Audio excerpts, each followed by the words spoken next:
doit être le Burkina Faso. C'est le Burkina Faso qui doit mettre en place un gouvernement CDR-CNR. Un gouvernement dans lequel chaque député est le représentant de 500 CDR de base. Où chaque ministre est le représentant ou la représentante de 2500 CDR de base. C'est-à-dire le ou la représentante de 2500 militaires, 2500 VDP, 2500 x 2 délégués justice, 2500 x 8 délégués pédagogie, 2500 x 5 délégués écologie économie, 2500 x 5 délégués santé.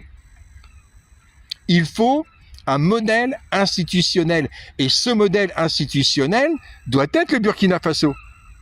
C'est en tout cas ce à quoi je travaille depuis 2011. La proto-révolution, commencée en janvier 2011 par l'assassinat d'un jeune collégien, puis continuée en mars 2011 par la mobilisation des classes moyennes urbaines, puis en avril 2011 par Blaise Compaoré s'enfuyant. Et c'est ça la réponse de la France. La France-Afrique a répondu à cette proto-révolution.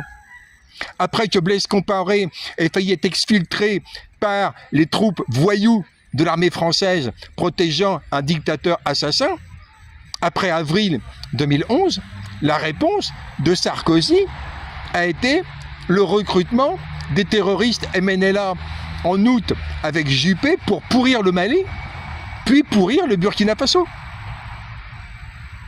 JINIM était déjà contenu dans le MNLA de l'époque.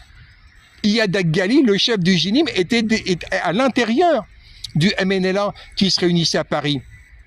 Et donc, il faut des CDR avec des juges TPR pour établir un vaste mandat d'arrêt Nuremberg du terrorisme, incluant tous ceux ayant participé au soutien politique, au soutien matériel, exemple François Hollande versant 30 millions d'euros à Iyad Ghali en octobre 2014, c'est un comportement totalement illégal du point de vue des lois françaises et totalement scandaleux du point de vue du droit international. Hollande a financé